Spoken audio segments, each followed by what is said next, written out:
indigenous roots and international history. Lacrosse is more than a game. We play with speed, heart, and precision. Young, modern, electric, inclusive, growing across the globe.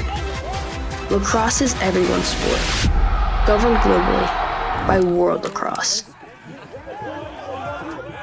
Good Stick Company is here to manufacture and produce lacrosse sticks locally here in the Czech Republic.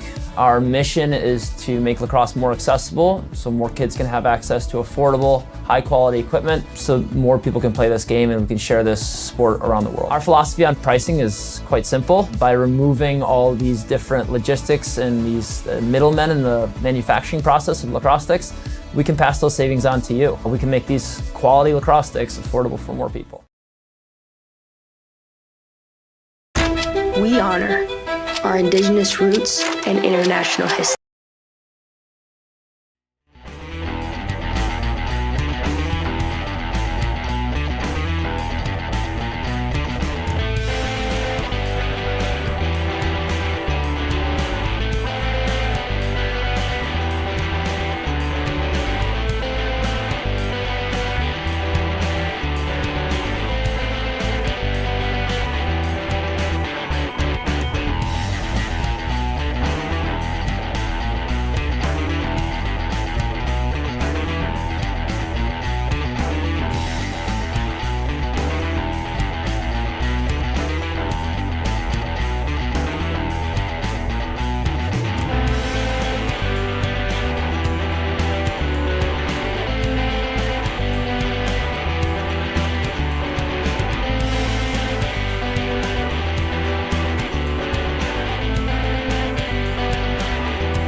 Championship action in Wrocław, Poland. I'm Steven Stamp with Bill Searle, and we are into the play-in rounds.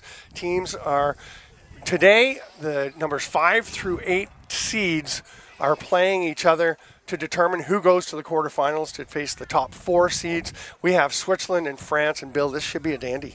It should be. Switzerland's the only team that came out as a second seed in their pool, or in their group, with a 2-2 record. France, on the other hand, their only loss was to Italy. Italy's a team I haven't seen play yet, so I actually haven't seen France play yet either. I saw the Italy-France game, and it was really something. I also saw France barely beat Portugal.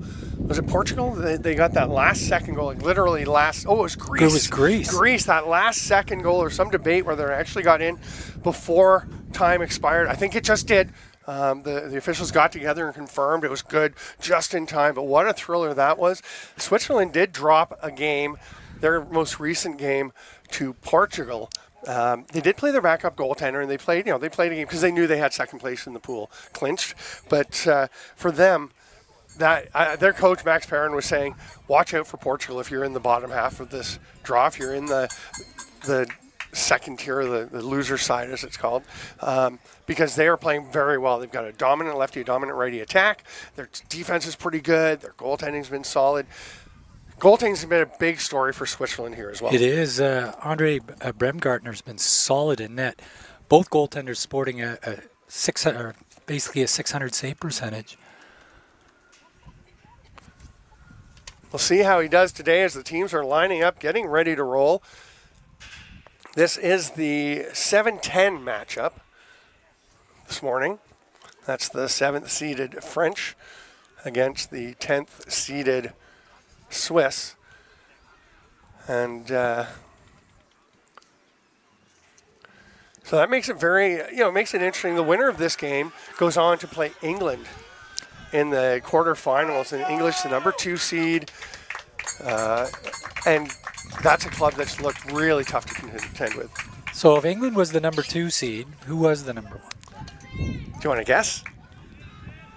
I'm guessing might be Germany. It's not. Germany's the 4 seed. Italy, number 1 seed, had the best goal differential against other top 3 teams within group play. That is correct. It actually goes Italy, England, Israel, Germany, and then Ireland, the 5th seed. They also were a group winner, but because Armenia dropped out just a few days before the tournament, rather than redrawing the whole tournament, they went with 1 4-team group and 4 5-team groups, which meant that Ireland only got 2 wins within their pool. So, 3 wins within the pool instead of 4, and that cost them a chance to be one of the top 4 seeds. But it does set them up against one of the third-place pool finishers in the host Poland. That's going to be interesting. This afternoon will be an interesting game. I mean, Ireland, you feel should control that game, but Poland, they've got something going here on the host field. They have some really good stretches. Switzerland with the first possession, and they're going to trot around behind the net. Louis Seftel has been critical to their offense this whole tournament. Leading scorer for Switzerland with 8 goals.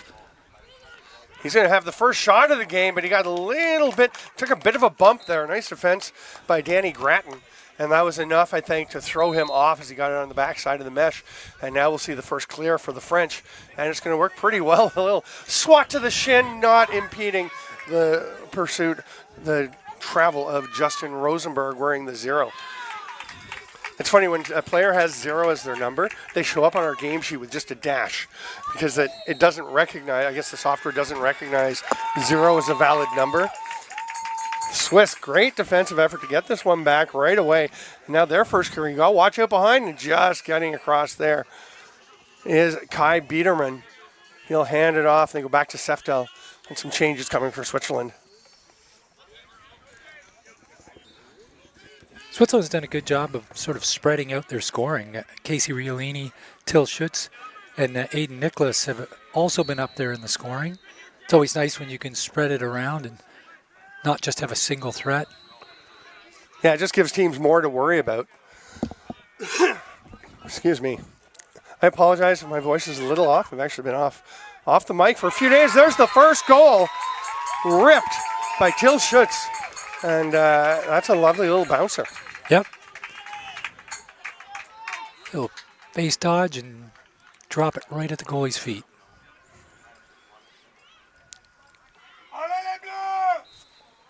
So the Swiss get ahead by 1. And France has had a pretty remarkable climb, really, over recent years in the in European competition.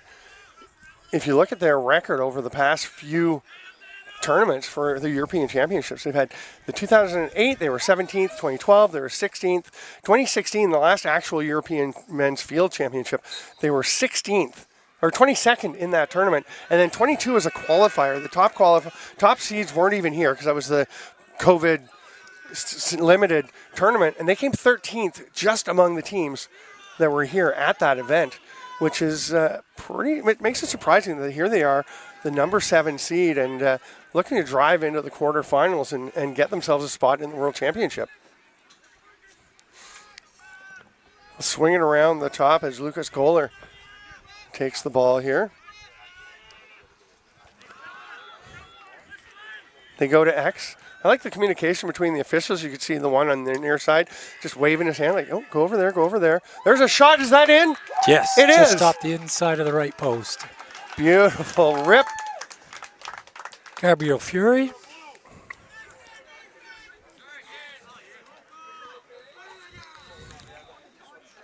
Just a little shot from the hip at the waist of Bremgartner. Tough place to get around to. And we're all tied up at 1.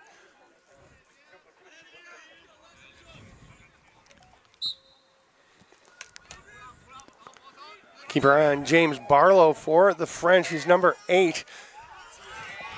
Does have 13 goals in the tournament so far. Big battle. We're going to have a loose ball push, and it'll be Swiss possession.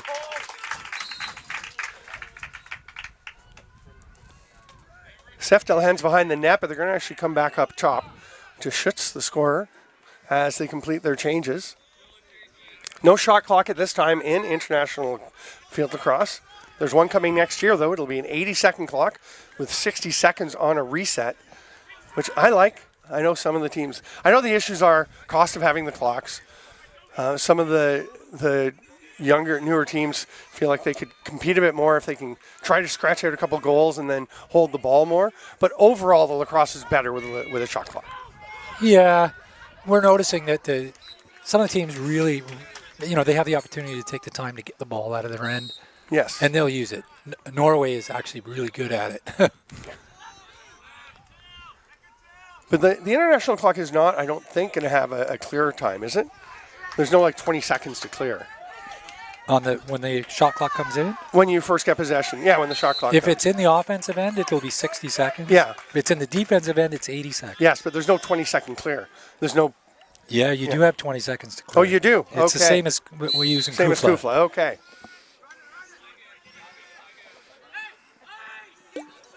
I don't mind that. Keeps things going. And nothing against teams that use the non-existence of a shot clock. I mean, you're playing within the rules. It's smart, right? Fury, the goal scorer, will flip it back up to Justin Rosenberg. Goes for a bit of a trot and lets one fly. What a shot! Leaping in the air and ripping cross-body to the far top corner. Lovely blast. Rosenberg, playing out of the midfield, is one of the top scorers with France, behind Barlow. Noticing a lot of the French players playing with the club team Toulouse. Yes. Not familiar with the club system in France. Have a little familiarity with the German club system. Switzerland has several clubs listed as players. The Bern Titans, Weddingen Wild, and Zurich Lions seem to be dominating that roster. They do, and really evenly matched, between 3 and 5 from each of those clubs on this roster. Still no one able to come up with it. It looked like Paul Lefebvre had it for a moment. It's going to eventually be Andres Knechtel comes away with it, and he'll circle back. And they'll slow things down. A little pressure now, but that opens up some space. And Aiden Niklaus will head into the offensive zone. Not a great ride there. They just sort of vacated the space for the clear. It felt like after that huge battle of scrum for possession that the French just kind of separated, and that left one player really to ride. So it allowed the Swiss to just kind of step back and open up the space, like you said. Here's a drive by Stefan Zweifel, the veteran. Oh, sorry, that's Chris Klassens. Speaking of Zweifel, I think we counted 11 major tournaments. This is number 11 between field and box, Europeans, World Championships, and qualifiers. Oh, nice attempt at the behind the back by Niklaus. Looked like he'd run himself out of shooting position, but the round the back gave him a chance and just drifted it wide to the far post. Yeah, Zweifel, just a legend in Swiss lacrosse and still a solid contributor to this club. Probably not playing the minutes that he used to, which I think is quite reasonable. Yep, I feel the same way myself. Yeah. Another shot there from Seftel. It just goes wide, so it'll be scooped up by Niklaus and the Swiss. Getting some chances here. Stick was a little high there. Not surprised to see the flag come out. Not sure whether he's going to call out a slash or a cross check, one of the two. No. Calls a 30-second minor foul on a hold. I guess after he slashed him, he hung on. Well, he got a stick and almost a cross check up into the bottom of his helmet. Which I think a call like that often is more of a discretionary, like, you know what, that's not a huge swat, so let's just give him the minor foul that is similar. I think that's reasonable. Certainly in high school or minor kids lacrosse, probably would have been more on the personal level. Right, just to emphasize staying away from the head. Here's a shot. Oh, I thought that was a shot coming. So did Seftel, because he was not ready for that pass. We both thought that Till Schutz was just going to let it rip. Now he's looking far side. Oh, great job there by Rosenberg, racing in from the bench after the penalty was released. Look at the moves on Rosenberg. Holy cow. That is a great little shift. How many different dodges could you do in one shift? That'd be an entire instructional video. And now he's saying to himself, just, hey, settle down, guys. Settle down.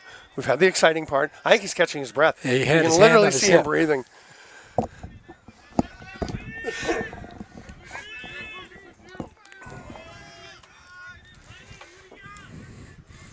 Barlow hands it off. We haven't seen much of Barlow so far in this game. He will be a contributor if the French are going to come through and win.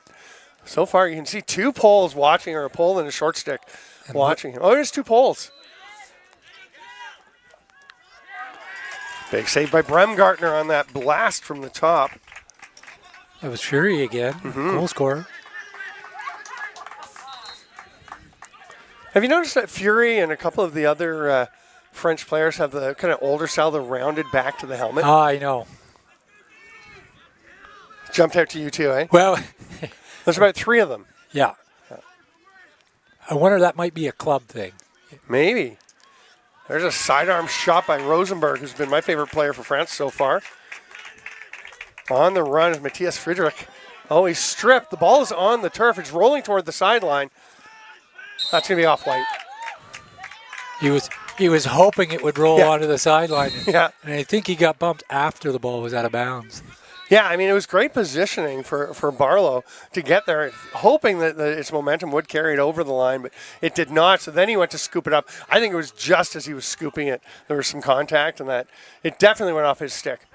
I don't know if the camera caught it as close as we did, because that was like 15 feet from us. I was getting excited there. Rosenberg was going to pick up the ball. Right? And then there's no stopping him. Yeah. You know he's running.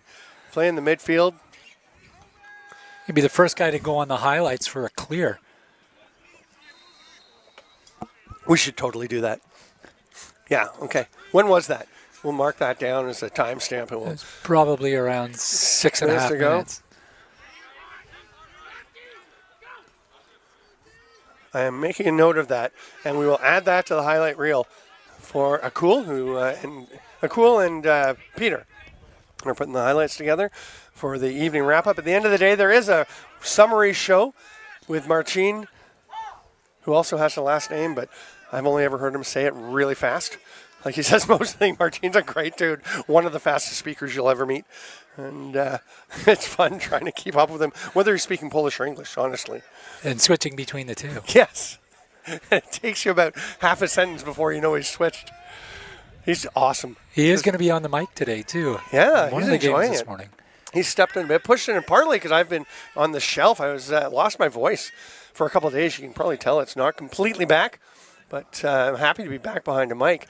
But yeah, Marcin has stepped in, and here's a shot. Nice save, Bremgartner again. Great job stepping out at the ball. Yeah, perfect timing, eh? Wise decision. He looked ahead, thought he was going to go to Oliver Fouliers, but decided to just hold on to it himself, and Fouliers was just coming under check. Look at the off. There's going to be a chance right away. One more. Oh, they don't connect on it. That last pass was great, a great idea, just not quite connecting with Seftel. Excellent ride, though. It was great clear is what it was.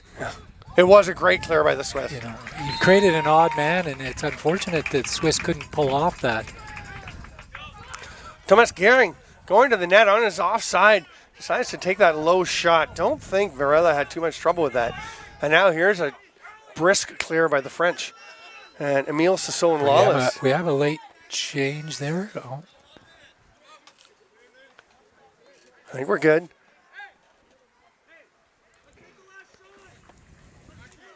Sassoon-Lawless, we have a note that he's the all-time leading assist holder for McGill Lacrosse. There's a rip once again by Gabriel Fury. He sees a little bit of space, and he's there in a heartbeat. That's his second tally of the game. We're inside a minute in the first quarter with France leading 3-1.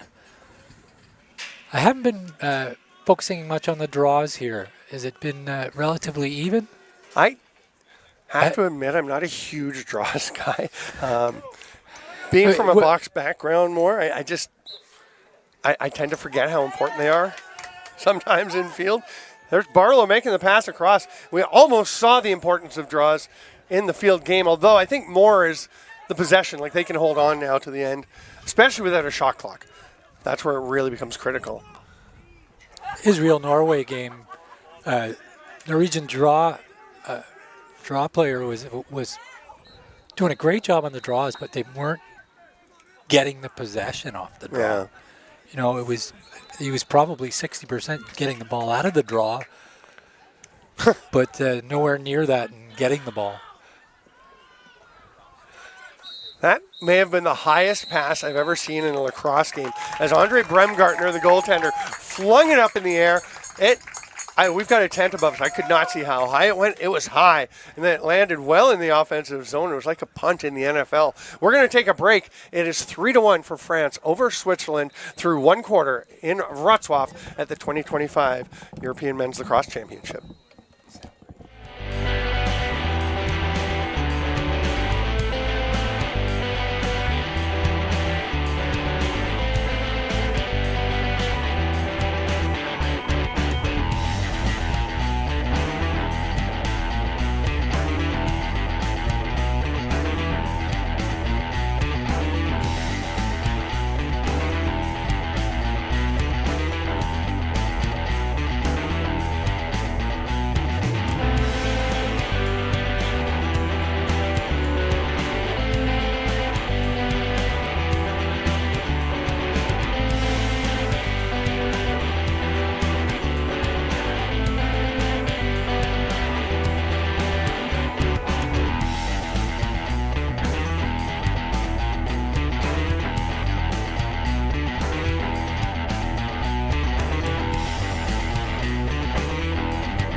Welcome back, lacrosse friends, to Wrocław 2025, the European Men's Lacrosse Championship. I'm Stephen Stamp with Bill Searle, and we are enjoying a good game here. The 7-seed France versus the 10-seed Switzerland in the play-ins. The winner of this game goes on to play England in the quarterfinals. That will be a big test for whoever gets there. But right now, both teams facing a big test in each other. And that draw pulled ahead, but not encountered. That's got to be a push, and France will get possession. Adrien Vino-Prefontaine taking that draw for the French. Oh, we're going to have another face-off. Redraw. Okay. Not sure what the disadvantage was. Watching the field, we are on grass fields here on field 2 and 3. This is field 2, the Jan Ridsack field. And it is a bit like watching Wimbledon, right? You see the crease area and the face-off area both get worn down a bit, turn a little brown. And, I think it's the same for everyone, so it's not a huge deal, but it definitely on the draws can be a factor. And I think they're trying to find good solid spots to do the face-offs. But this one's going to go the other way, but will be scooped up immediately by Rosenberg. Man of the match so far. He's fun to watch clear that ball.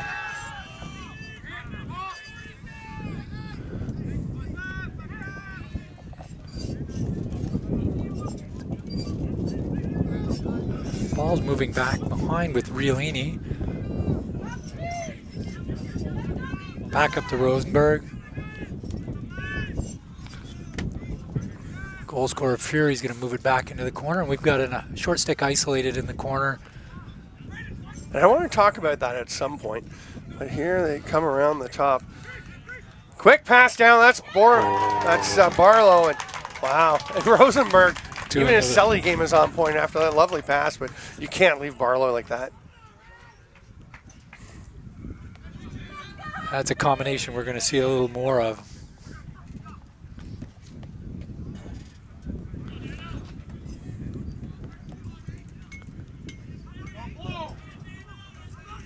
Boy, and Barlow, just watching the replay, and there's just nobody near Barlow, which is odd. You were pointing out during the break that the Swiss defense is playing pretty low. They're staying kind of packed in and tight. Maybe because they know that a lot of the danger comes from in tight from the French. But that time they all drifted up a bit. And Barlow was probably 2 meters, 3 meters behind any Swiss defender. I'm wondering if there was an adjustment for Fury at the top. Or maybe. Sorry, Rosenberg at the top. Or Fury and Rosenberg. Fury and Rosenberg. Yeah. Yeah, that's a good point. Now the Swiss have it in the offensive zone. Casey Riolini passing. He's going to get it back there.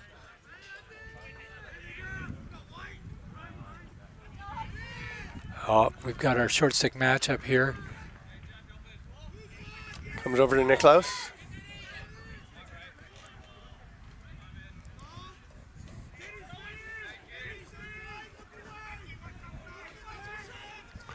Not a lot of off-ball movement right now. Now they get a chance. A little sidearm rip. That one taken by Riolini. Riolini got a lot of torque on that one. That's Casey Riolini. Dano Riolini is also on the squad. He's wearing 29. Casey's the one you're going to see a lot of in terms of carrying the ball and shooting. Big bump defensively. Knocks the ball loose, and they come away with it. This time it's Gabriel Fardin, one of a pair of twins. He and his brother Didier, who's wearing the 16. And Gabriel into the offensive zone. A clear similar to what we saw from the Swiss, but without being able to create a scoring chance, they just didn't have the numbers. They're going to be okay settling it in here, though, as Goller will take this one, hands it over to Fury. Switzerland stepping in a little higher. They're paying careful attention to Barlow now. Looks like they've got Andreas Knechtel, number 44. I don't know if he's shadowing. They are obviously much more of a man matchup defense here than it looked more zone-ish before, right? It did. It looked like they had identified it, them as a threat to play in tight. And flag coming. It's going to be on Goller on that shot. His follow-through. Oh. Nope, never mind. It's going to be a minute on Knechtel. I thought it was just the follow through. Caught Connectel in the face. Oh, might have been Connectel following through on his check. May have been. So, France already up 4-1. We were curious to see the 7-10 seed. That's not a big gap. Wondering what the gap would be on the field. So far, France edging gradually away. Rosenberg can go back to the far side. Near side, Fury. Menendez lets one fly. That's well wide of the cage. It will be tracked down there by Lucas Goller. Fury finds the backdoor cutter. It's not Barlow. This time it's Emil Sasson-Lawless. Doing that skip pass to the player ducking behind the pole in the crease. Boy, France is, I don't know if they're doing this on purpose. Like if they're planning, we're going to have a timeout to Switzerland to try and gather things in. I don't know if the French are strategically just going after whatever Switzerland is doing. If so, they're doing it very adroitly because they leave Barlow wide open. All of a sudden you pay more attention to him, and Sasson-Lawless just slid in right off the backside of Barlow on that one. They seem to be able to adjust to whatever style of defense Switzerland's going to put forward. If they want to come out to them, they're creating space in behind. They use that skip pass before to Barlow, and we'll continue to see that, I'm sure.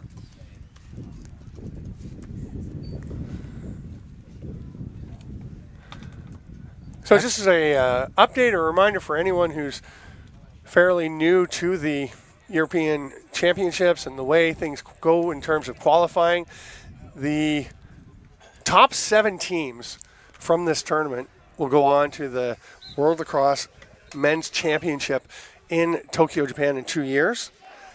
The next 14, so numbers 8 through 21, will go to the Division II World Men's Championship.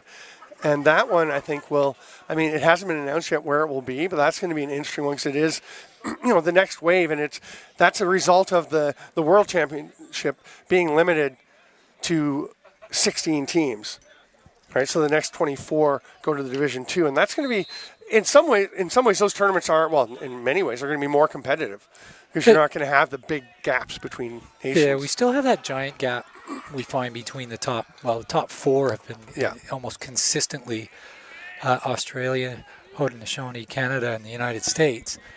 Kind of a little bit like women's hockey. We end up with the same 2 teams in the final all the time. I think Finland slipped in there once. And Sweden did once as well, didn't they? Yeah, or it was Sweden maybe. Riolini behind the net is Switzerland. A lot more off-ball movement here, much more active offense. See if they've just drawn something up. Set play coming out of the timeout. Seftel will bounce one a little bit wide. He's clearly hoping to get a flag up. Well, Matt Hill was using an awful lot of the shaft between his hands on that check. As an official, that could be a hold, could be a cross-check. You can't put your hands together and push. Oh, there's a save from Joseph Varela. Hard sidearm shot. Big battle over there. That is Stefan Zweifel is wearing. No, darn, I keep thinking Zweifel is out there. We keep hoping. Every time it's Chris Klassens. We'll see Zweifel. Not in the offensive zone, though, as he is holding a deep hole. It's just about the same height as him.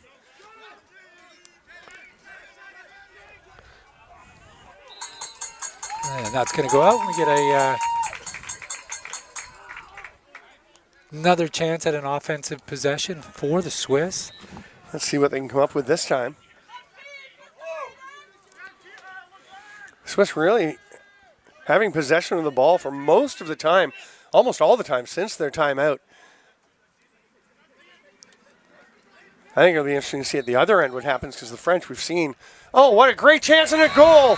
Beautiful pass inside. And Casey Riolini gets the second one on the board for Switzerland. I saw Christoph patting himself on on the chest there, saying, "That's my bad. I fell asleep." Sometimes as a pole, you just don't see that guy on your hip.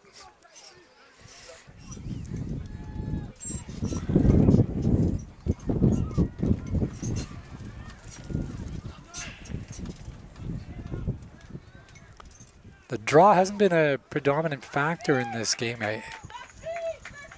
Some games we noticed that the team's getting possession way more than another. We had a procedure on this one. Rosenberg's going to come on in and take it in.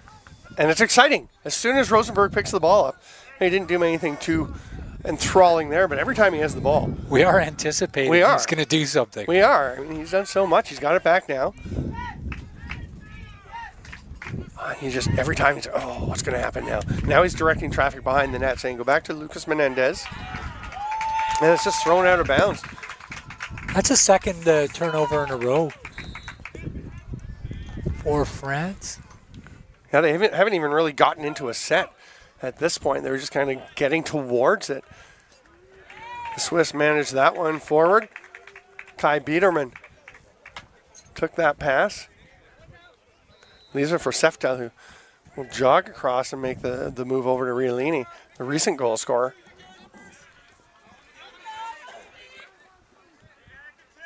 Schutz gets it back.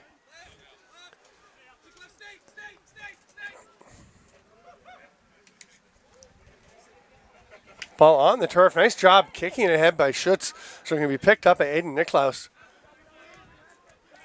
Oh, Niklaus was looking out to the middle. You can tell Switzerland really aiming to get to the center. Just heading for the slot.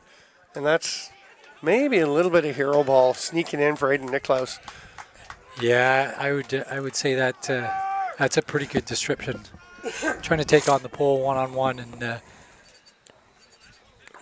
we have another clear. See, you couldn't keep talking about something else because Rosenberg had the ball. No, and he did a little walk the dog. And he did.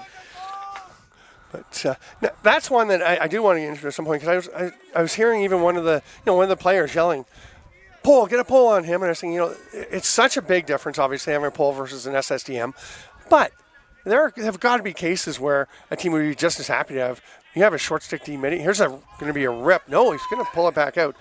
So Lawless passes it. From the games I've done, that would be Israel. Yeah, their short stick D midis are all off the chart. Cover anybody. Yeah. Right?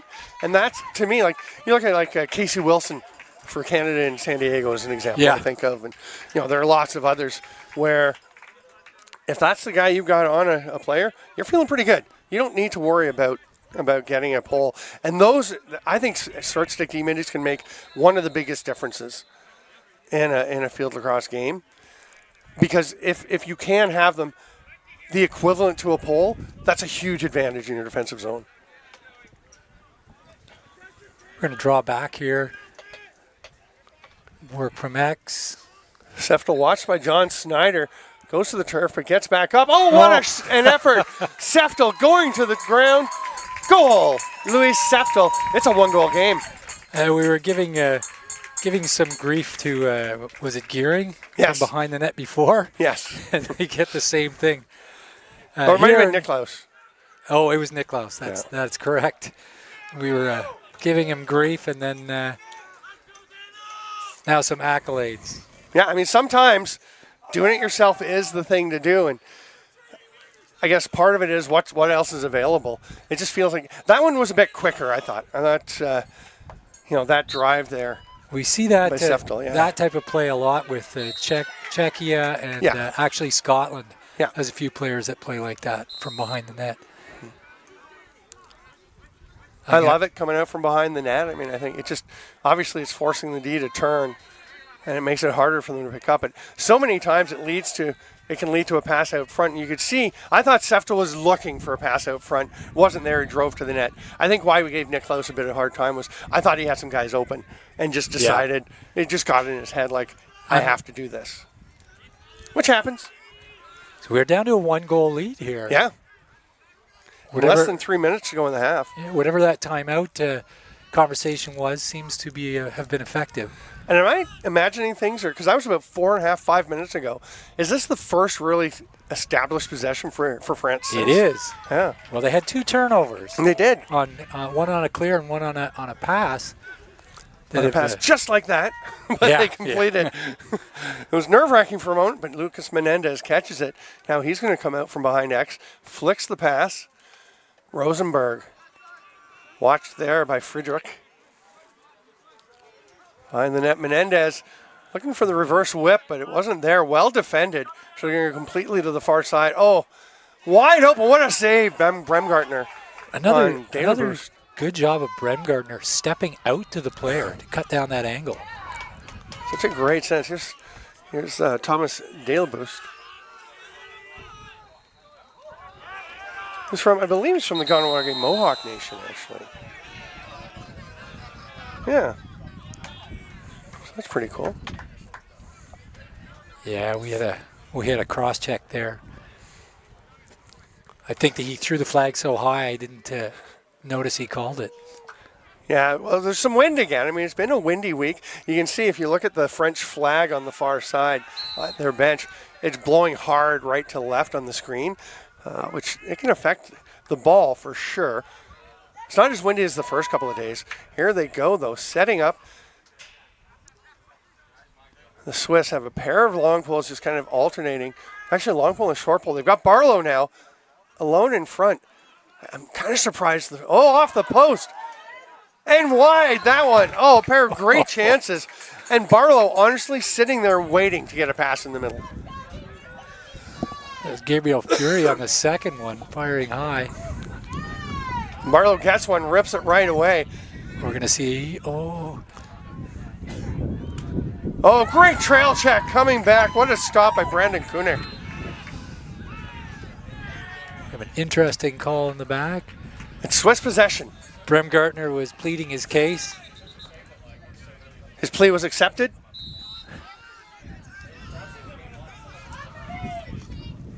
Pressure here. Hard ride for the French as they do have the advantage in numbers. We're inside 20 seconds here. We are back to even strength. See what the Swiss can do. They have, I was going to say, they still have one timeout. Yeah, if they had the timeout, it's time to use it. Got to use it.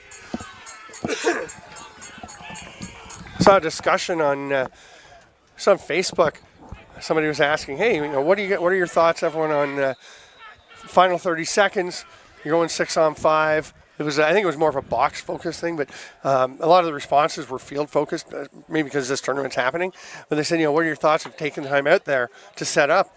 I remember thinking, of course, if you have the timeout, why wouldn't you? If it's half, it's use it or lose it, right? Yeah, so you might as well. Not going to lose anything. Now, we are back to even strength, so they are going to work for a shot here because they won't retain possession. No, with the even strength. So the Swiss looking to even things up, which honestly, 20 minutes ago, it looked like the game was going the other direction. Swiss have made some adjustments on defense, and France still got a few shots from the outside. You got to admit those were relatively close. We had a crossbar, and then we had the rebound, and he fired it just high on the other side. Yeah, thought he might have bounced that one. Just to catch the goaltender running across. Then again, if that one's another, like 10 centimeters to the right, he's perfect. Oh, yeah. Right? So, again, you'll see the time on the clock. That is not the official time. The time is on the field with the stopwatch. You can see the official actually standing at midfield, ready to start play when the clock when it's blown in. But it will be about the same. So, and you will be counting it down as they go. Oh, that loose ball, ground ball could end the Swiss chances, or does it? They get it back. Not. It hit the ref. Swinging scores! What a finish from Aidan Niklaus. Hits the ref. The Swiss take advantage. The ref is in play. Nothing wrong with that. So just a lucky bounce. It was an errant pass that hit the referee, stayed in bounds, moved back in, and in the back of the net before the time ended. What a finish to this half, making it 4-4. We will have a draw because you can't end on a goal. But that is a stunning comeback for the Swiss. Is it stunning? or Not is it- stunning. Just stunning in how well it was executed. Yes. I mean, I'm not shocked that it happened The Swiss have held possession in the offensive end. this whole quarter, Yeah. basically.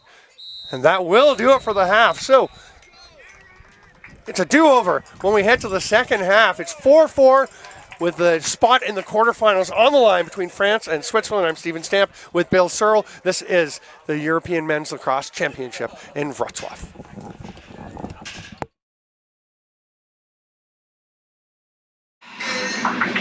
Commercial break.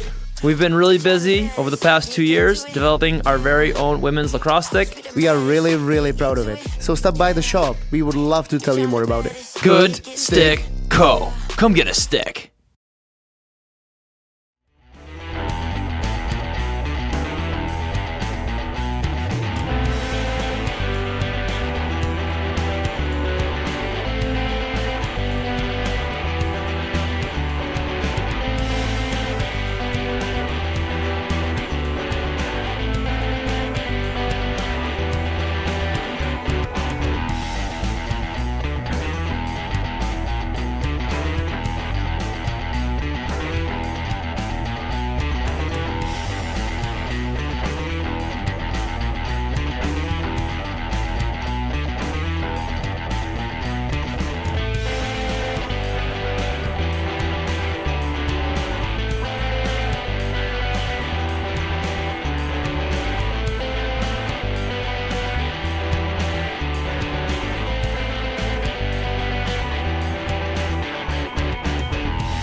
Welcome back, lacrosse friends, to the 2025 European Men's Lacrosse Championship here in Wrocław, Poland.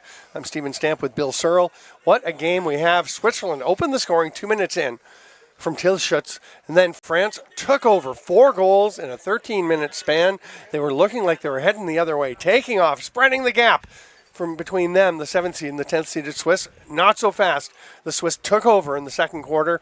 3 goals in a span of 7.5 minutes after they hadn't scored for over 20 minutes.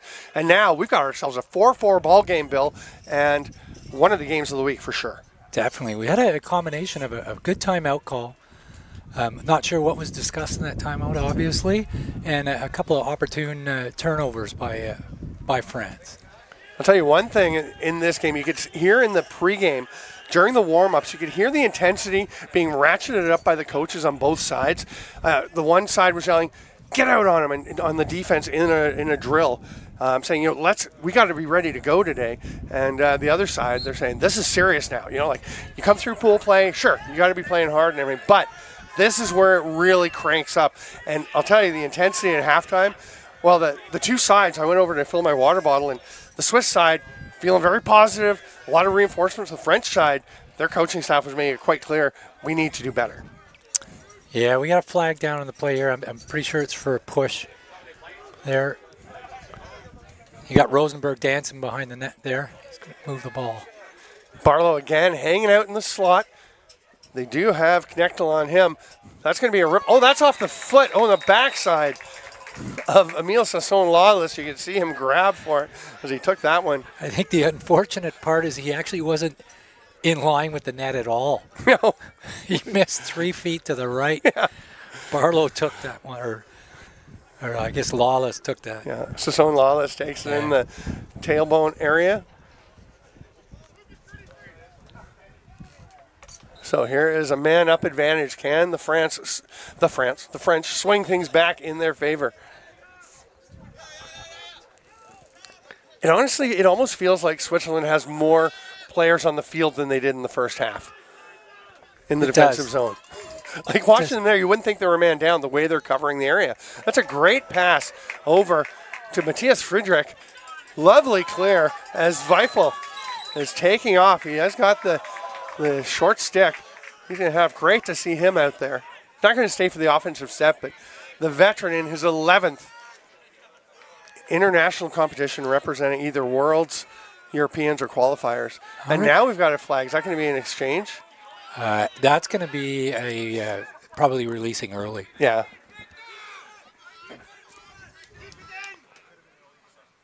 So Switzerland hanging on to the ball in the offensive zone. They are back to even strength. It's a good opportunity to take their first. I guess it'd be their second lead of the game. It would be their second lead. Seftel trying to come out from behind the net. Did Seftel not score his goal as he was falling? He did. He did. So he likes doing things as he goes to the turf, but couldn't complete that pass. We have a 30-second minor infraction here. It's going to be Casey Riolini being called off. Farthest guy from the official's box. He'll sprint over. But they are going to have to move somebody up.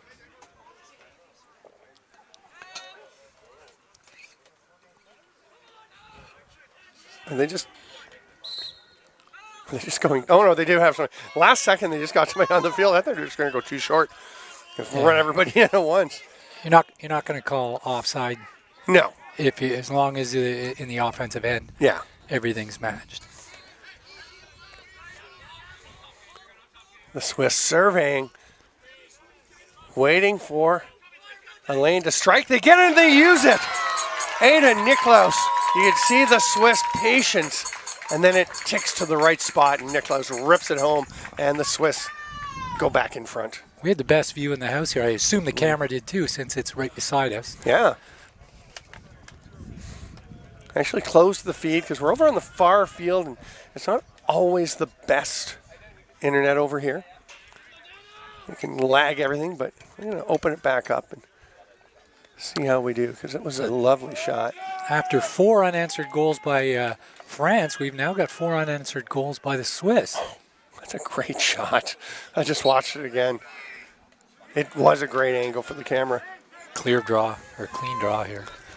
So the French will try to get right back into this one, but Definitely the momentum is on the side of the Swiss.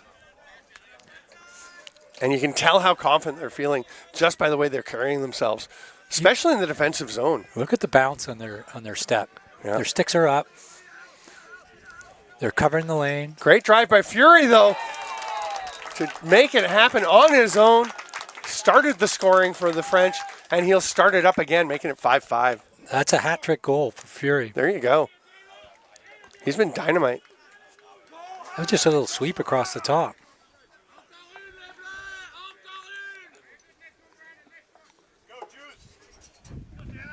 All right, France had an answer for Switzerland's last goal. We have a tie game again, 5-5. We are in the third quarter. This is a playoff play-in game where you want to get through this game to get in that top 8 group. Yeah, if you get into the if you win this game, you have a 7 and 8 chance of going on to the World Division I Championships in Japan in 2 years. If you lose, you have no chance. I think if you lose, you are for sure going to be in the Division II, because I don't think you can fall far enough down. No, the you can't. You can't come back into the mix. You're not going to finish any higher than. No, 9th. I know, but you can't finish lower than low enough. 14th or 16th, I think. Yeah. So you will be in the mix for the Division II, but everyone fighting for those 7 spots that the European Lacrosse Federation is afforded at the World Lacrosse Men's Championship. The Swiss trying to take advantage of another man-up opportunity. They're so precise, and there's a rip again, but that one swallowed up by Varela and didn't look as dangerous on the release. He might have wanted to bounce that. Yeah. Varela taking his time. He'll just hang out behind the goal line extended if there's nobody coming to bother him. Yeah. The Swiss had a late change. Didn't take advantage of it. Damian Brandenberger just getting onto the field. Now they're going to go and pressure a little bit with Jerry Cornu's pass across, grabbed by John Snyder. They're going to force him to make a long pass here. There it is. And it's going to work. Oh, what an effort by Rosenberg. Nice job forcing him to make that long pass. Of course, there's lots of time when that ball's in the air to close space. And you can see he actually threw it in front of the player. And he had to block it to pick that up. Yeah, I'm not even sure it was intended for Rosenberg. It looked like it was actually headed for his teammate closer to him. But it does get through. Here's Fury, who has been the dangerous one for the French. Circling out from behind the net. Well defended. Great help defense to take away Menendez, and they'll reset things.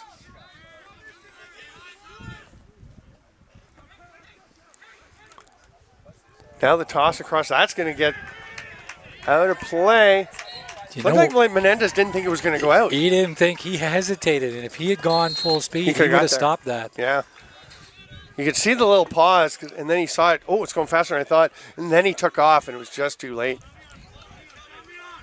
We got a slow change going on where Seftel's going to back into the corner here, and they're going to work it around. They've got the personnel they want on now.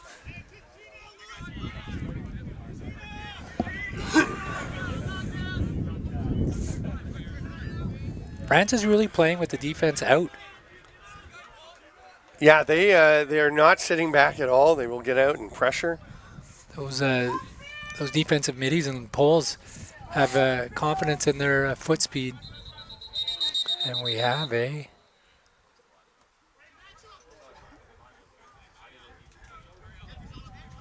It's going to be Swiss possession. There was an extra ball on the field. Okay, that's the official was just tossing it off. You got to watch out for those extra balls. I got hit the other day by one, you'll remember. Yes. That was crazy. I'd be more worried about a player stepping on one. I would too. I was fine. Thanks for your concern, Bill. Yes. Your cat-like reflexes were the wildest we're part was it rolled underneath. The player whipped it off the field because he was annoyed by it. It rolled under our table, hit something, bounced up and hit me in the chest. That shot, nice save by Varela. It was more stunning than it happened. Look at this. Oh, what a chance for Seftel. Save Varela. Bounces straight back out, though, to Chris Claessens. Interesting. They were so quick. What a great job keeping the ball on half. Yeah, he goosed it ahead. Nice work by Brandon Kunik. Did you see how quick the 3 Swiss players were on the player stuck in the corner? Oh, yeah. No time to breathe. Here's a drive to the net. Off the post. Aiden Niklaus has been really feeling it. We have a hold call. So the ball's going to go back to the Swiss. We're through the midpoint of the third quarter. 1 goal each here in this frame. Not sure whether that was a hold or an interference. Moving pick. Yeah.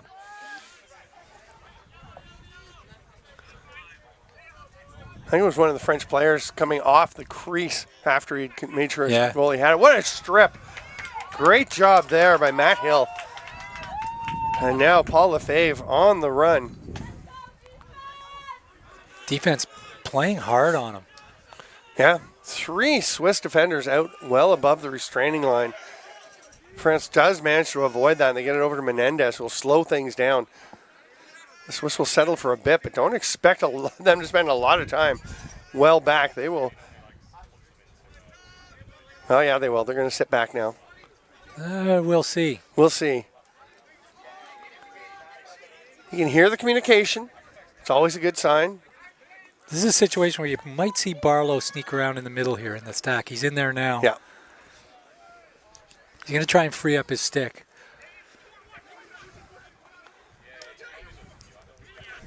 And he's loose, but that's a rip. Rosenberg didn't need help on that one. Had the pass available, but the lane to the net was wide open. Rosenberg takes it, and France edges back out in front.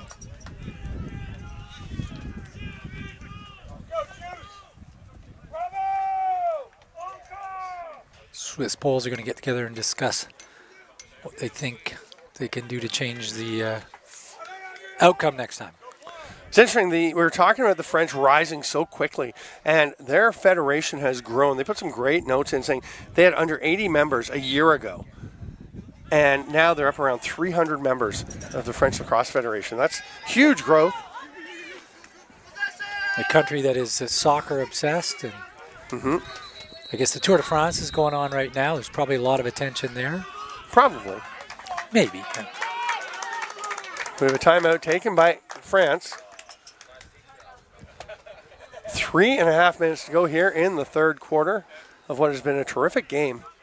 I'm Stephen Stamp with Bill Searle, and we're seeing that kind of growth, not just in France, obviously, where they've quadrupled their membership, but in a lot of nations, and we're seeing Bulgaria here for the first time. I got to see their first goal.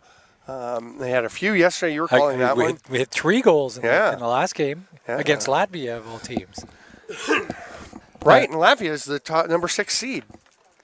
I think they may have snoozed a bit when they got ahead. They played a smart game, Latvia. They knew they had another game. They played a very strategic game. They did use their whole bench for pretty well the whole game.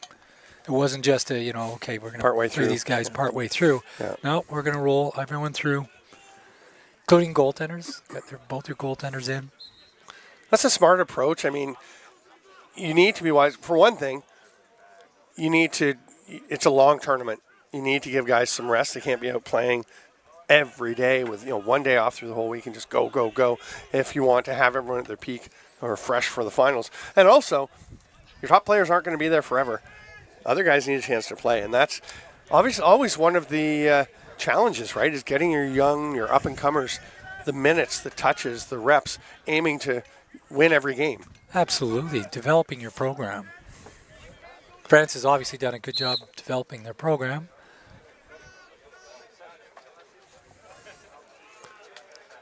All right. Here's Fury. We saw him get his third goal in a similar drive. This time, Kunik, nice job. And it was Kunik he victimized last time. So a good job in the response by Daniel Kunik. See Rosenberg trying to get the defender to move far enough out of the way that he can rip one. They come back to Rosenberg on this side. Good slide help there from Knechtel. They get to Barlow, and that's what they've been looking for a while, and there's going to be a penalty to follow it.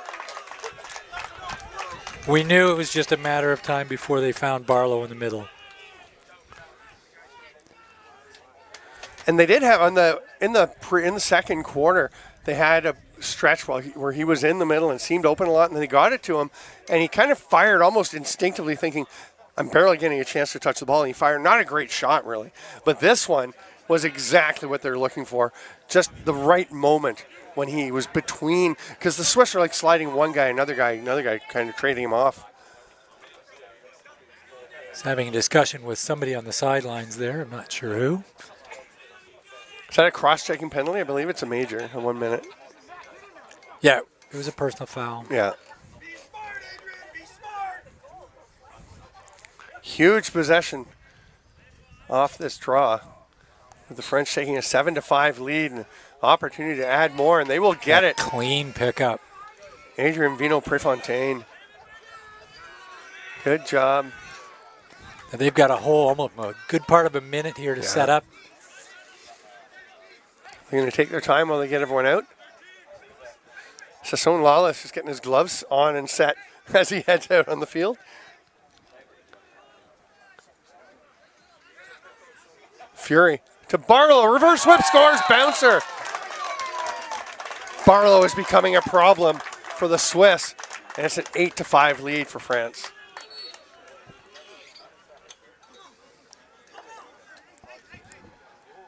I think the referee is warning Barlow. He's, for some reason, interacting. Stick check. Oh, this is interesting. Interacting with the fans, although I'm not hearing anything from the fans over here. He seems content to try and silence them. The Swiss bench is to our left, so all the Swiss fans are in the stands to our left, and that's the offensive zone for France right now. Stick check taking place at midfield. I'm worried whether it's a length thing. Should see any moment as they're measuring the length right now. We see this frequently back in Kufla where they do stick checks at the end of quarters. Generally, if you're calling a stick check, you'd think you have a pretty good idea that someone has an illegal stick. It's usually not random. Absolutely. Certainly at this level. You do have to go through all of them. There could be something wrong now, but we won't know until the officials are done doing all. I believe there's 10 measurements. I'm going to get grief at home for not knowing that.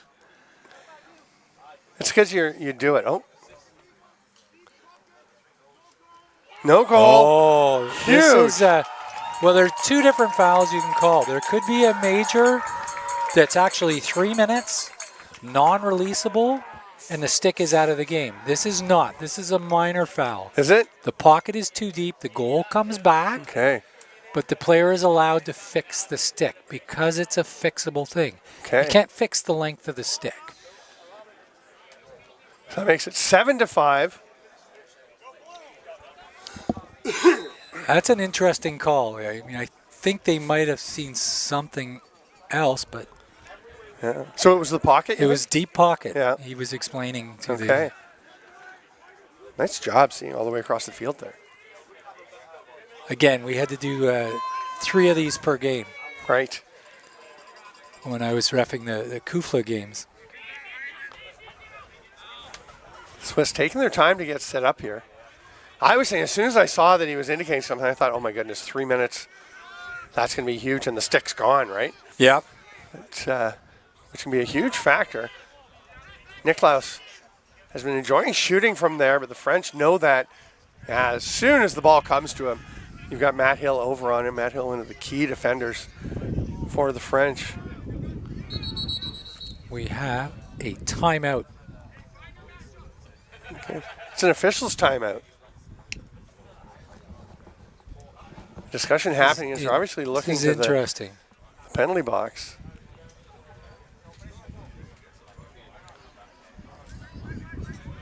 Barlow, I'm pretty sure, does have a different stick now. Pretty hard to change the pocket on the fly, right? You got to go. Yeah, I'm not sure I'd let anybody else adjust my own stick. No. I would go and adjust it, and I'd certainly make a few passes before I jump back into a game.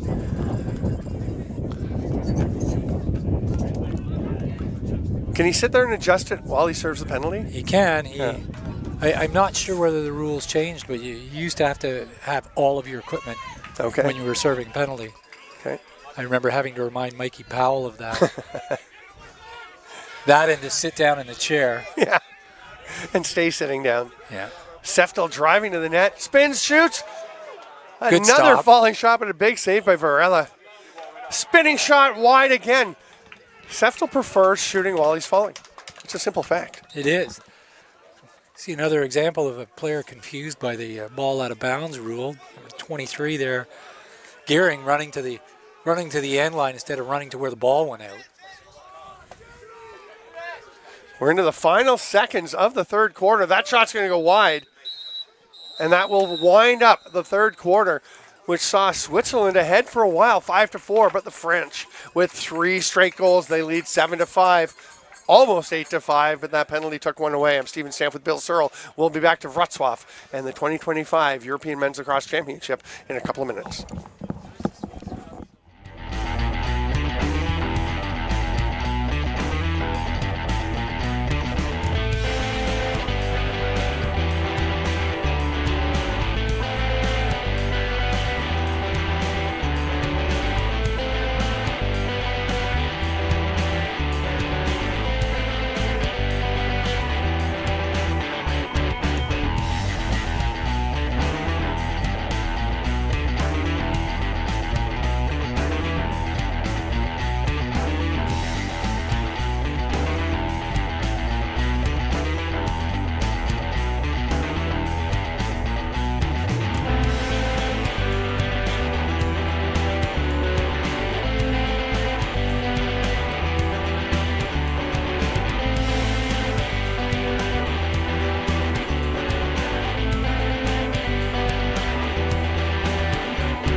You're watching the 2025 European Men's Lacrosse Championship in Wrocław. We are on the Jan Ridsack field.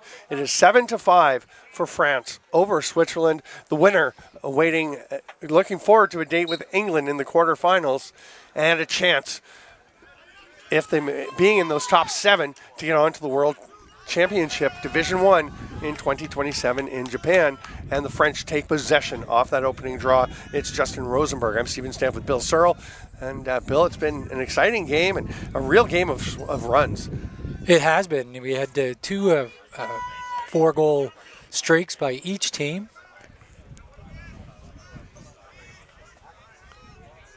France will take their time up here with Rosenberg.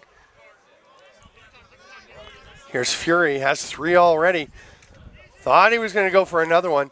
He'll flip it back up to the top, and Lucas Gohler hasn't been a predominant name in the offense, but he's definitely out there playing his role, and he's going to get it back from Rosenberg. They slide Barlow, their big threat, into the middle again. The shot from outside. Those are okay as long as you're covered. France will go back to having Barlow slip outside. He's going to work his way in, and then just fish for space. I think that was Menendez. Spinning, jumping chance there from Gohler. Missed the net.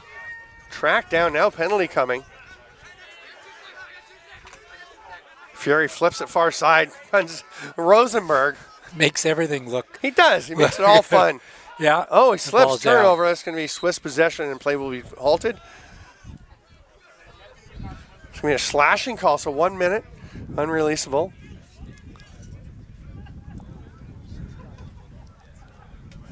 Aiden Nicklaus, the two-way midi. This is going to create some grief if France can go up 3 here. We're going to get a little bit of a bigger sense of urgency from the Swiss players. Big kill. We'll go to Rosenberg up top. Fury didn't even think about it there as they keep it moving. They've got something up their sleeves. They're really paying attention to They're Barlow. looking to Menendez on the back door. And he slid open. The shot taken. I think Menendez got there just at the right moment, but they didn't see him. Barlow's getting a lot of attention there. Yeah. Wisely so. That hard shot by Fury. You can actually hear one of the French yelling one more. Yeah, we're going to trust Bremgartner here is what the Swiss are doing. Oh, what a save. Look behind him as Barlow again found just enough real estate in the slot to get that shot off, to receive the passing of the shot. We're back to even. Great kill. Till Schutze races in for the Swiss. It's funny because they had that deadly stretch where they were scoring in bunches. Well, they also had possession for that whole did. quarter. They Here we did. go. Here's on the run. Connecta will pull up. Keep pushing forward. Yeah, they're saying go, go, go. They're telling his teammates, get ahead. I'm pretty sure the defender running down the middle had the angle, so Yeah. probably a good idea to pull away than force it. Yeah. I just think you can see the one coach just yelling, go, go. Other guys Yeah. get up there, give him a target. They were all kind of expecting him to stop, I think, which meant he had to. I think that was the better decision in that case. Yeah. Ball is down. Big three-way collision. They're going to call a Pretty loose sure ball those push. 2 hits were from the side. His momentum carried him forward. Might agree with you on that one. Here's Gabriel Fury. Oh, did not know he was being chased by Nicklaus and heard his teammate at the last moment just avoided a potential strip from behind. We're going to get to see some more Rosenberg here. And some ball management and clock management by the French as they're up by 2 now with 10.5 to go in the fourth quarter.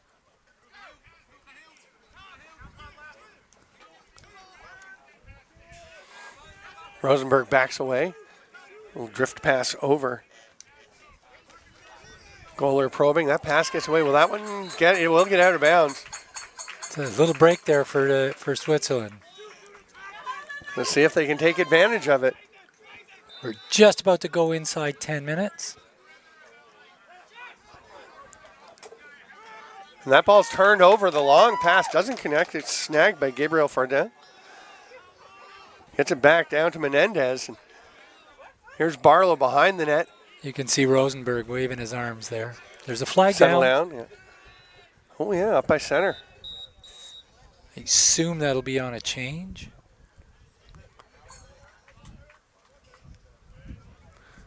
We're going to roll the arms here. Oh, offside.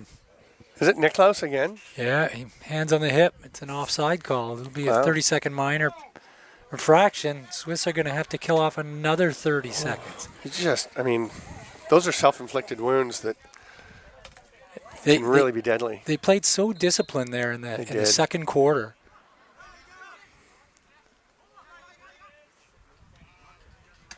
Oh, is that a face save by Bremgartner? Yeah, he cooked that right off the bridge of the helmet. He's going to the referee to make sure because it knocked his strap off.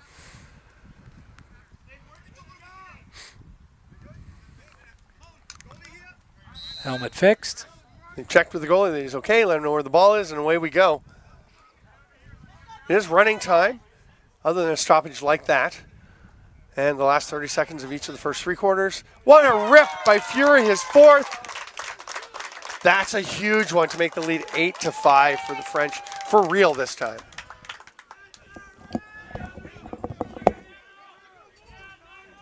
I got grief for using the word stoppage. We will correct that to 2 minutes of stop time. I had my friend in Ottawa, Jim Jordan, texting me last night. It's not stoppage. That's the term for soccer when they play the extra minutes after the 90 minutes. Settle down, Jim.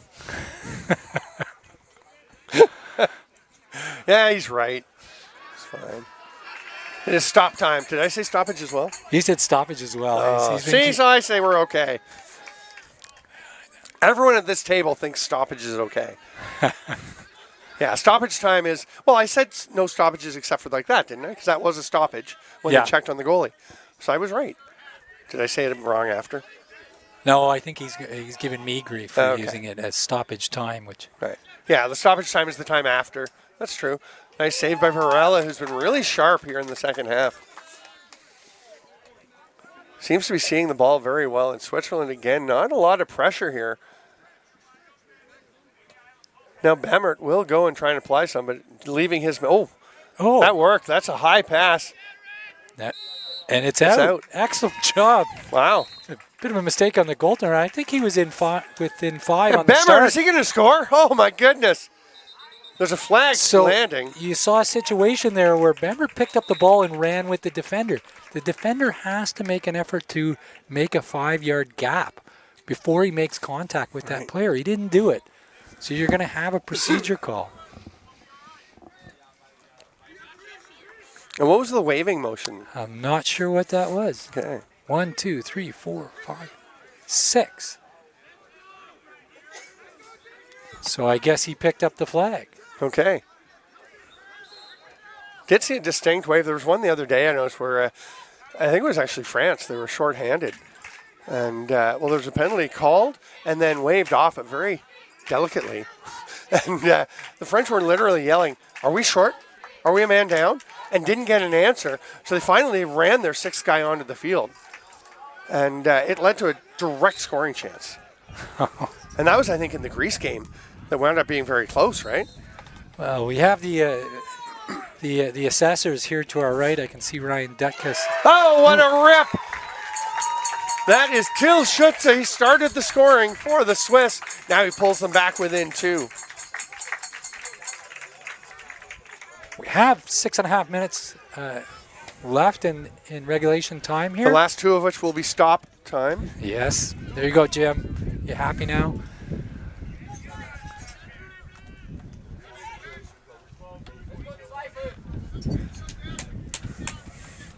Big battle at the dot. Adrien Vinot-Prefontaine has really done a good job lately for the French, but this time it's going to pop away from him. Oh, almost scooped up. Oh, that's a big possession. Rosenberg comes away with it. Oh, so close. Possession so critical, especially this late in the game. Curious to see whether the French push it a little bit to get that 3-goal lead or whether they try and manage the clock.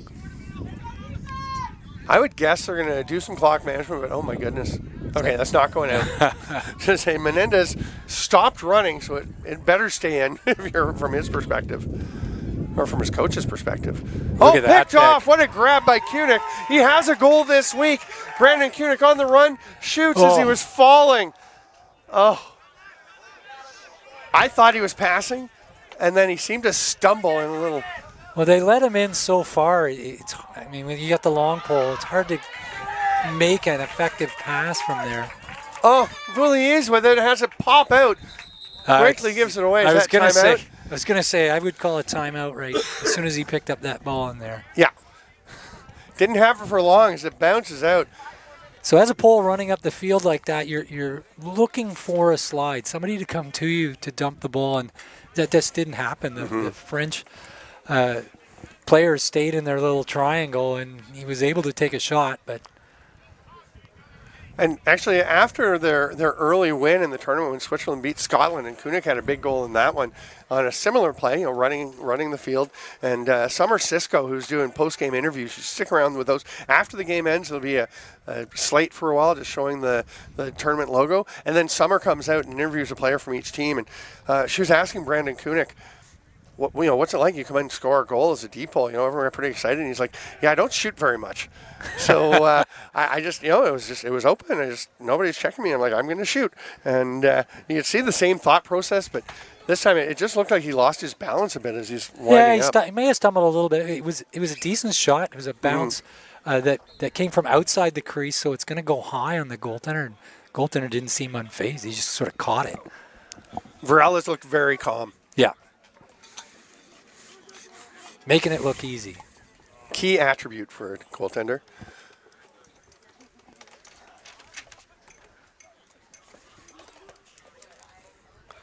Right, Again, you can watch all of the games live and on archives on both WLTV and Lax TV.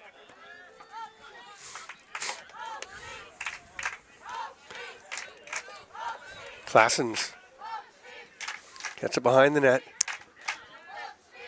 Seftel moves it quickly. Riolini has a goal today. He's looking for another. Nice save, Varela. It was a great pick to create that sweep there. It was. Seftel moves it on quickly. Schutz. He's looking for a hat trick. Spins, shoots. That one's wide. Backed up by the Swiss. Got 4:20 to go.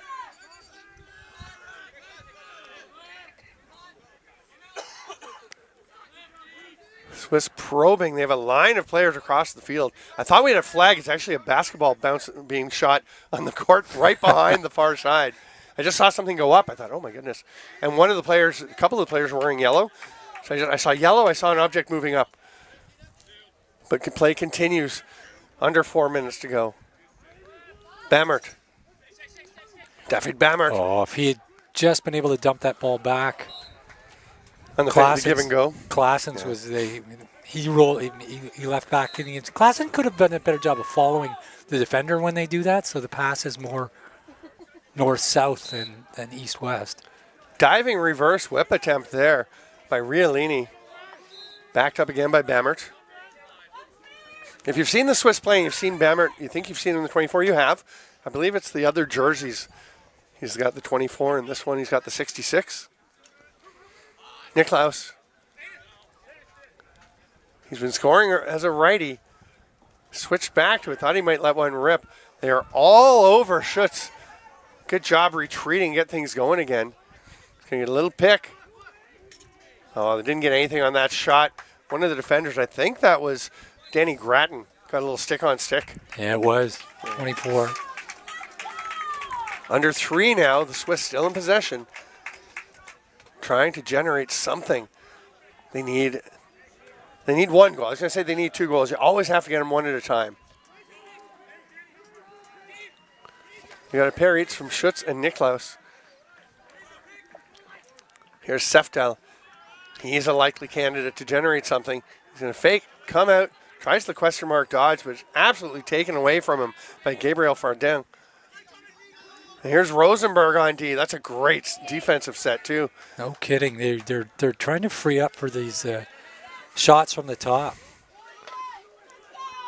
Justin Rosenberg continuing to be the funnest player on the field to watch, even on defense. Nice grab. Spinning shot. What a rip. Riolini has his second. And he and Seftel point and enjoy a mutual admiration society on a beautiful play. They've been rolling around trying to set picks and free people up for that shot for the last 2 or 3 minutes. The clock is reading exactly 2 minutes. Oh, here's an interesting call. We have a stick call again on the long pole. A lot of times you'll see it called on the goal scorer, and it's not Seftel. It's number 43, Kita Christoph. So they're checking the length. They'll go through all the checks. It's interesting because Max Perrin was saying during their game against Portugal, which they wound up losing, but it didn't matter to their standings, to their finish. Yeah. So they just played the way they played. And when the Portuguese scored late, someone was saying, "Stick check, do a stick check," and he's like, "Nah, I don't want to be a stick check guy until I need to." Yeah, lots of people don't like the use of the stick check.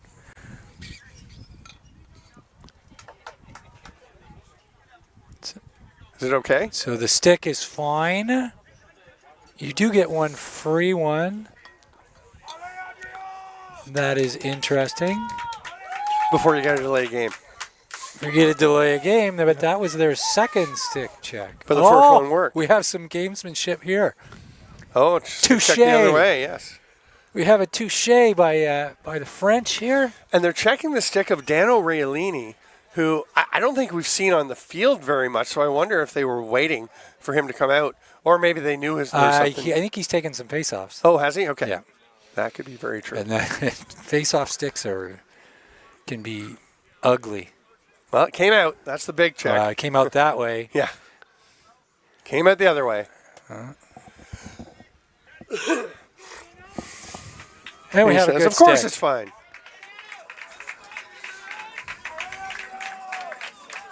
That was is this the way it's going to be? Yeah. Situation by the French coach. So Dano Realini will be there against Adrien Vino Prefontaine for the French. Prefontaine has been enjoying an advantage in the second half at the draw dot, which is actually a bit of a line along the center line because we mentioned it's like Wimbledon. The grass gets worn down a bit through the week, so I did ask the officials, and they said, yeah, we just find a good spot along the line. There's spots you can't even see where the line is. So there is no X at center. No. You can move it. Nice job by France to come away with possession. We're down to the final minute 40. 1 goal lead for the French. Now, which is more valuable, possession or another goal? I would say possession. I'd say possession. Yeah, they can eat up the rest of the game. Going for a trot is Lucas Goller. Kunik out all over him. Look at that Strips it. check. What a strip. And the Do they have a pickup. timeout left? Oh, he holds on to it under some And furious they do have a checking. timeout. Wow, what a play by Brandon Kunik. What a timeout. I thought it was a bit late because it looked like he was going to get stripped in the effort from Gabriel Fury, but my goodness. I was just shocked to see the ball was still in his stick. Yeah. He had 5 feet to go to get over that line. You knew if they had a timeout, that call was coming. What a play by Brandon Kunik.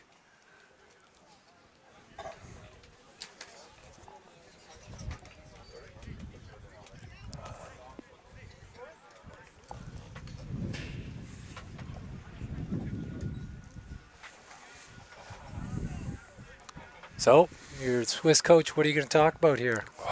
I think they're going to go back to what they were doing, the little dodges across the top there. Yeah. Just trying to free up for that shot. They seem to be, there are a couple of more diminutive defenders there, who are great defenders, but you see somebody like Riolini might try and go over top of one of them to take a shot. Yeah, a little jump shot I can see. It'll be interesting to see what they do. I wouldn't be surprised if they try to run, like you're talking about, the sweep across the top side, but make the second sweep the one that really is where they're trying to get something going, because the French are going to be onto that as well. So we got Riolini, we got Niklas. Bamert here on the near side. That's Niklas 15. And starting with the ball will be Till Schutz. Yeah. I'm going to keep my eye on Niklas and Riolini, Casey Riolini here. Bamert initiates the dodge. Nothing available there, so we'll just go to Riolini behind that. Oh my goodness, it gets away. Not a good pass. No, it stays inbounds. I think Riolini got just a bit of it. So he was able to go and track that down. We're into the final minute. Pass to the middle, a chance, a reverse whip attempt. Schutz didn't get what he wanted, or so that was Riolini. Outlet pass. Oh, great what a snag. grab. Now we have an France odd man gets- situation here. Are they going to force it in? Don't Look see for why it. they would. Oh. Nice play. Yeah. Gabriel throw down. I don't think he saw Niklas No. coming there. Of course, France France. takes the timeout. James Barlow was just getting the ball. So now just 25 seconds to go. I could see Riolini a little frustrated with himself there on that over-the-shoulder shot. So we have another stick check. We have the fourth stick check we're going to see in the game. I've been here all week, and in the group stages, I'd be hard-pressed to know if there were any other stick checks made. I can ask around. There were 4 in this game.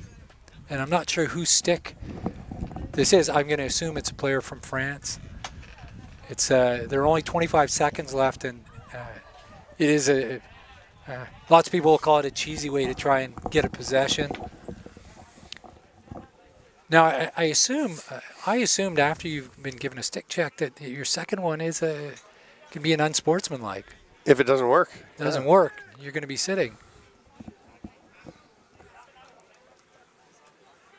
Switzerland's heading back on defense.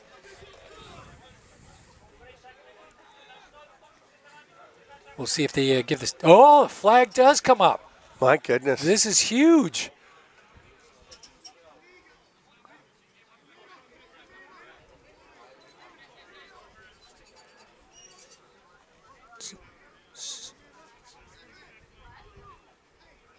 So is it fixable or is it not? If this is not, if he gives this stick to the score table, he gives it to the player. That's interesting. He give it back to the player that's on the field, and France is. Oh, I know what it is. It's a delay? Yeah. Okay. They gave the. It was the Swiss making the. It was the Swiss making the call. I was correct in the first part. Usually, You had me going there, though. Usually, when they throw that flag, it's they give the stick back and then they throw the flag. Gabriel Fury is just going to run around. Kunik desperately trying to get it loose. Trail check attempt by Vouliers. We're inside Lob 10. across. Rosenberg misses it. Barlow there. I don't think it's The going to goaltender's matter. out. It's not going to make any difference. His time will end for the chances of the Swiss to go to the Division I Worlds. But what a game. France will move forward. They'll face England in the quarterfinals. And boy, Bill, that was a great game. That was back and forth. Swiss did everything they could. I'm not sure I'm big on the stick check calls. 5 of them now, right? There were 4. 4. Oh, that's right. 3 by the Swiss, 1 by the French. Yeah. Yeah. So that will do it for this game. It was a beauty. Make sure you stick around again. Summer Cisco will be out on the field with a player from each team after a little break, after they shake hands and things. I'm Stephen Stamp with Bill Searle. It is the 2025 European Men's Lacrosse Championship in Wrocław. Make sure you stay with us on World Lacrosse TV and Lax TV. We'll see you for the next game.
I'm here with Joseph Varela, number 13 from France, after a tough game versus Switzerland. Joseph, goalie, you had a lot of tough saves in there. Switzerland took the lead at some point. How did you keep a level head during all this? Yeah, I think the biggest thing is just each possession is a new opportunity. So just finding that level set, that baseline to where we're all going to be on the same page, 7 guys playing defense all together, ready to make the next stop, get it down to the offense, and they're going to take care of it on that side of the field. And now when I went to go grab you for an interview, one of your teammates told you a specific question. Yeah, hey, first playing a goalie, it's you got to be a little bit out of the mind. So I'm ready. Any shot, every shot, I'm ready for it. Any opportunity, I'm just jumping in cage. And then tomorrow you play a tough England team, undefeated so far in the tournament. How are you going to match up to them? How are you feeling? Yeah, I think we're feeling good. It was a tough game today. We're going to take some time to recover, definitely watch some scout, focus on preparing for that game and just, bonding as a team together, getting through the finale of Love Island and just hanging out and enjoying the time we're spending together. Awesome. That is Joseph, goalie from France after Switzerland. Awesome. Yeah, thank you. We honor our indigenous roots and international history. Lacrosse is more than a game. We play with speed, heart, and precision. Young, modern, electric, inclusive. Growing across the globe. Lacrosse is everyone's sport. Governed globally by World Lacrosse. Good Stick Company is here to manufacture and produce lacrosse sticks locally here in the Czech Republic. Our mission is to make lacrosse more accessible so more kids can have access to affordable, high quality equipment so more people can play this game and we can share this sport around the world. Our philosophy on pricing is quite simple. By removing all these different logistics and these middlemen in the manufacturing process of lacrosse sticks, we can pass those savings on to you. We can make these quality lacrosse sticks affordable for more people.